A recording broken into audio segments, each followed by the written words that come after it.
A man whose body was pulled from the river yesterday was killed by two transients. KXLY4's Jeff Humphrey joins us now live from the Gonzaga Baseball Stadium. That's close to where the body was found, with a look at what happened. Jeff?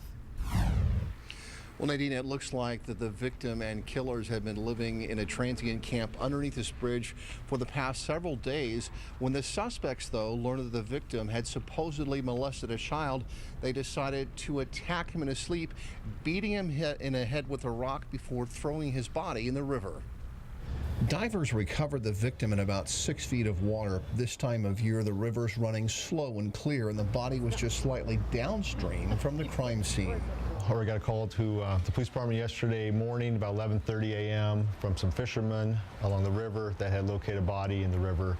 Divers brought the victim to the surface, and that's when some of the officers who worked the downtown area recognized him as a transient. It didn't take detectives very long to figure out who the dead man, Mark Peterson, had been hanging out with. About 7 p.m. yesterday evening, a patrol officer found a group of transients that matched the description of some of the people we had identified, and through interviews and in other ways, we determined that they were the people involved. Police say two men, 20-year-old Vincent Merrill and 24-year-old Dakota Moss, did the actual killing. Detectives believe the pair jumped the victim in the middle of the night, strangling him with an electrical cord. The suspects then tied up Peterson's hands and feet before beating him with a rock and then sinking his body in the river. Divers found freshly placed boulders around Peterson's body. His hands were bound behind his back. He did have a bag over his head, and his feet were also bound together.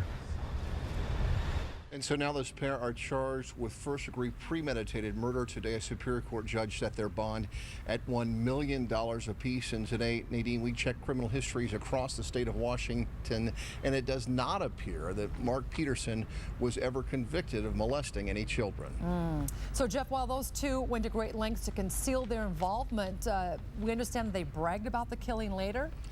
Well, they were very careful initially. They burned the victim's bedding. They took his bike that they stole from him and repainted it a different color so it wouldn't be recognized. But at the same time, one of the suspects, Mr. Moss, he started wearing the victim's shoes, all so that he could brag that he was wearing the shoes of a dead man. Reporting live in Spokane, Jeff Humphrey, KXLY4.